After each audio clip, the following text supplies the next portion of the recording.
The UK Commission's Ambition 2020 report is an annual report we do to government on how well the country is performing in terms of our productivity, our employment and our skills. It's very important for the UK to invest in the skill base of its workforce because the skills of our workforce is our competitive edge. If we don't have a highly skilled workforce, then we'll increasingly lose out because we can't compete on cost anymore. The Commission thinks the UK needs to be a top 8 country in the world, in the quarterfinals if you like, for employment, skills and productivity. And at the moment we're only just squeezing in to the final 16. So the aim here is to let the country know how well we're doing and propose actions that can actually help us reach those quarterfinals.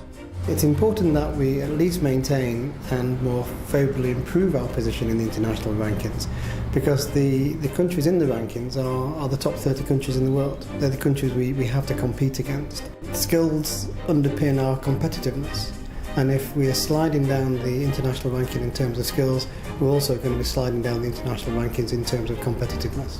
Over the last decade, the UK's done reasonably well in its skills system. We've increased high-skilled people by almost a half. We've decreased low-skilled people by about a quarter. It's good progress. But the fact is that our competitor countries have done better. So what we have to do is up our game. We need more people pursuing higher level skilled courses, but somehow or other we're going to have to do it with less money. And that means driving all of our public funding towards the front line, training more people and more teachers and cutting out bureaucracy and unnecessary costs.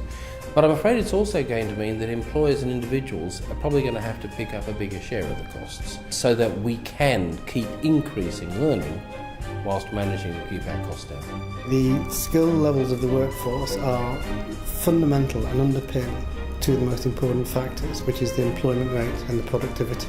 The more skilled an individual is, the more likely that individual will be in work, the more productive that individual will be, and the greater the wage they'll earn.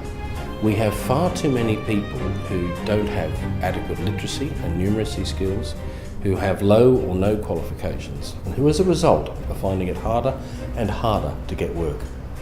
Look at those who are unemployed, and most of them are low-skilled people without literacy and numeracy. That's a terrible state to condemn people to.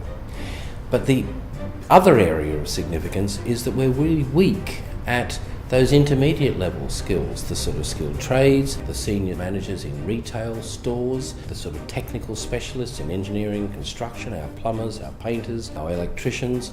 That area we're very low. So we have too many low skilled people, not enough intermediate skilled people, and what we've really got to do is give more and more people a chance to reach the middle of the skills labour market.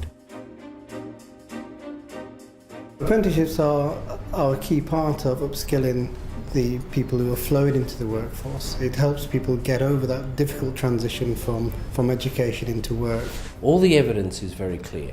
They're very focused on economically valuable skills, things employers need. There's a lot of them in technology, engineering, maths, science areas, those areas where there's a big return on your investment and which the economy needs. And because that learning takes place in work and on the job, the evidence is that the learner makes more money and the company gets better productivity from apprenticeships than almost any other equivalent level of learning. It's important to note that apprenticeships shouldn't only apply to young people and the flow into the labour market. They're also important to help address the skill needs of adults who form part of the stock of the workforce who have low-level skills as well. So the big challenge for us is how we overcome low skills and raise more people up to the middle area, get them into slightly better jobs, better pay, better opportunities for the future, and then everyone has a chance to see a better standard of living.